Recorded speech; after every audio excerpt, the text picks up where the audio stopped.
अच्छा देखिए स्टूडेंट्स, अब मैं आप लोग को यूनिट्स ऑफ ग्रेविटेशनल कांस्टेंट जी के बारे में बताऊंगा। ठीक है, ग्रेविटेशनल कांस्टेंट को जी से रिप्रेजेंट करते हैं। अब इसकी यूनिट क्या बनेगी ये देखिए। तो हम लोग क्या जानते हैं, फोर्स का formula, newton's laws of gravitational force का formula F equal to G M M upon R square. ठीक है ना, यही तो जानते हैं। तो अब देखिए क्रॉस मल्टीप्लाई कर दीजिए और यहाँ पर जी की वैल्यू क्या निकल करके आ रही है। जी की वैल्यू जो है वो F R square upon M into M हो गया। ठीक है, फोर्स की यूनिट क्या होती है, न्यूटन होती है। ठीक है, और डिस्टेंस की यूनिट जो है वो मीटर होती है, मीटर का स्क्वायर होता है। और ये केजी मास है ना, दोनों मास है तो मास का केजी यूनिट होती है, केजी का स्क्वायर। ठीक है, तो यहाँ पर क्या बना, न्यूटन मीटर स्क्वायर पर केजी स्क्वायर। ठीक है, तो ये इसकी यूनिट बन गई। अच्छा, इसकी वैल्यूज़ क्या होती है, वैल्यू ऑफ ग्रेविटेशनल फोर्स। तो जैसे दोनों बॉडी है, दोनों बॉडी का यदि मास देखो m equal to 1 kg unit mass है। ठीक है, दोनों बॉडी की यूनिट मास है और डिस्टेंस भी यूनिट ले लिया हमने। ठीक है, 1 मीटर ले लिया। तो ऐसा है, तो यहाँ पर देखिए 1 और यहाँ भी 1 का स्क्वायर, मतलब टोटल F इक्वल टू जी हो जाएगा, है कि नहीं। तो F इक्वल टू जी या फिर G इक्वल टू एफ, ऐसा भी कह सकते हैं, G इक्वल टू एफ। ठीक है, तो G इक्वल टू एफ कहने का मतलब क्या है कि यहाँ पर जो वैल्यूज ऑफ ग्रेविटेशनल कांस्टेंट है, इसकी वैल्यूज़ क्या होती है ये अभी हम लोग चेक कर रहे हैं।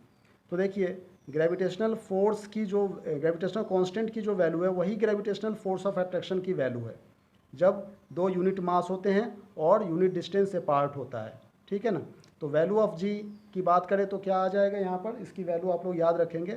इसकी वैल्यू होती है 6.67 इंटू 10⁻⁻11 न्यूटन मीटर स्क्वायर पर केजी स्क्वायर होता है। ठीक है, तो अब देखिए gravitational force between the two unit mass body having a unit distance apart कहने का क्या मतलब है। ठीक है, इसका कहने का मतलब क्या होता है, जैसे कि हम लोग देख रहे हैं कि इफ़ m1 m2 मास जो है वो if m1 equal to m2 equal to 1 kg, जैसा कि हम लोग देख रहे हैं। ठीक है, और डिस्टेंस जो है वो है 1 मीटर। तो यहाँ पर फॉर्मूला हम लोग क्या जानते हैं, F equal to G M M upon R square, यही तो फॉर्मूला है। यहाँ पर हम लोग जी की वैल्यूज़ क्या लिखेंगे, 6.67 इंटू 10⁻11 और मास हो जाएगा 1 इंटू 1/1 का स्क्वायर। ठीक है ना, ये मास हो गया। इसे सॉल्व करके क्या हो जाएगा, यहाँ पर 6.67 इंटू 10⁻11 हो जाएगा न्यूटन। ठीक है ना, तो फोर्स जो है, फोर्स की वैल्यू यहाँ पर ये निकल करके आ रही है। तो कहने का मतलब फोर्स की वैल्यू 10⁻11 न्यूटन है। देखो यहाँ पर 10⁻11 काफ़ी छोटा है। ठीक है ना, काफ़ी छोटा है। तो अब आप क्या समझ सकते हैं इसको, कि दोनों बॉडी की यूनिट मास रहे और यूनिट डिस्टेंस से पार्ट रहे। मान लो 1 किलोग्राम का बॉडी आपने यहाँ पर ले लिया, 1 किलोग्राम का बॉडी आपने यहाँ पर ले लिया। बात समझ में आ रही है, ये दोनों 1 किलोग्राम के और इन दोनों के बीच का डिस्टेंस है 1 मीटर। यदि ऐसा है तो इन दोनों बॉडी के जो बीच का जो फोर्स ऑफ अट्रैक्शन होगा, ठीक है, फोर्स ऑफ अट्रैक्शन, उसकी वैल्यू क्या होगी, ये हो जाएगी 6.67 इंटू 10⁻11। काफ़ी स्मॉल यूनिट है ये, 10⁻11। ठीक है ना, इसलिए क्या होता है कि अर्थ पर जितने भी ऑब्जेक्ट्स हैं सभी एक दूसरे के ऊपर अट्रैक्ट तो करते हैं। ठीक है ना, लेकिन पता नहीं चलता है क्योंकि बहुत ही स्मॉल फोर्स है, तो हमें मोशन का पता नहीं चल पाता, अट्रैक्शन का पता नहीं चल पाता। लेकिन यदि मान लो बॉडी लार्ज हो, जैसे कि मान लीजिए सन है। ठीक है, मान लीजिए कि सन है, अर्थ है, इस तरह से बॉडी है। ये बात समझ में आ रही है। तो लार्ज बॉडी यदि रहेगा तो ग्रेविटेशनल फोर्स जो होंगे वो भी लार्ज होंगे। और यही वजह है कि ग्रेविटेशनल फोर्स जो है वो दिखता है सन और अर्थ के बीच में। कैसे दिखता है, इसके एप्लीकेशंस देखिए तब आपको समझ में आएगा।